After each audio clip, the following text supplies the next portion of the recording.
నా పాయింట్ ఒకటే, సరే మీరు గతంలో ఇచ్చినటువంటి బతుకమ్మ చీరల పేరుతో కేసీఆర్ ఇచ్చిన చీరల కంటే మేము చాలా క్వాలిటీగా తయారు చేసినాం అంటున్నారు, మంచిదే.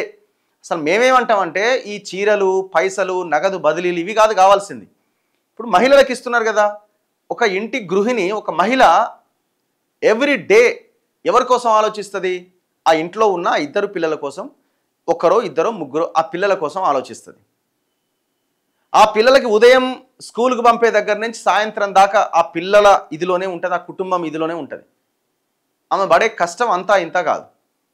ప్రతిరోజు ఆ పిల్లలు బడికి పోయినప్పుడు, తీసుకొచ్చేటప్పుడు, ముఖ్యంగా అంత ప్రైవేట్ స్కూల్ వ్యవహారమే కదా, పిల్లల ఫీజులు కట్టలేదని ఫోన్లు వచ్చేది కూడా ఇంట్లో ఉన్న తల్లిదండ్రులకే, ముఖ్యంగా తల్లులకి. స్కూల్ నుంచి పిల్లగాన్ని తీసుకొచ్చేటప్పుడు ఇవాడు ఫీజు కట్టలే.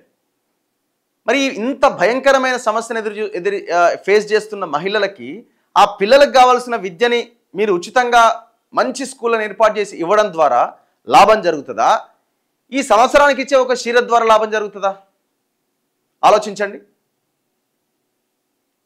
పుసుక్కునేమైనా రోగం వస్తే, జ్వరం వస్తే ఊర్లో గవర్నమెంట్ హాస్పిటల్ ఉండదు, మండలానికి పోతే దిక్కు ఉండదు, జిల్లాకు పోయినా దిక్కు ఉండదు. మళ్ళీ ఏడికి తీసుకుపోవాలి ఆ పిల్లలను? లేకపోతే వాళ్ళకు అనారోగ్యం అయితే, రోగం వస్తే ప్రైవేట్ హాస్పిటల్కి పోవాలి. ఎంత ఖర్చు పెడుతున్నారు ఎవ్రీ ఇయర్?